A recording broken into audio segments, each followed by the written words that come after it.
Sir, সন্দেহমূলক কয়েকজন বাংলাদেশি নাকি আটক হয়েছে, বিষয়টা নিয়ে কি বলবেন? আজকে অনুমান বিকাল 5টার দিকে খোয়াই ট্রাফিক ইউনিটের অফিসাররা যখন চেরমা এরিয়াতে ভেহিকেল চেকিং করছিল, তখন সন্দেহজনকভাবে একটা গাড়িকে আটক করে। তো গাড়ির ভিতরে 3জন লোক ছিল, তো তাদেরকে সন্দেহ হয়।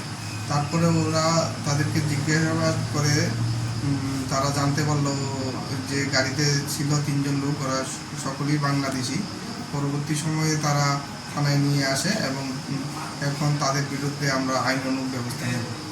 স্যার, মামলা হয়েছে? মামলা নিচ্ছি আমরা। আর তার নাম কি স্যার? এর মধ্যে 2জন মেল, একজন ফিমেল। মেল যে 2জন, তাদের মধ্যে একজন হলো জাভেদ মিয়া আর একজন হলো জুয়েল মিয়া। আর ফিমেল যে, তার নাম হলো মমতা খাতুন। বাড়ি কোথায় স্যার তাদের? বাংলাদেশ। স্যার কোন বাচ্চা আছে? মহিলার সাথে একজন বেবি আছে।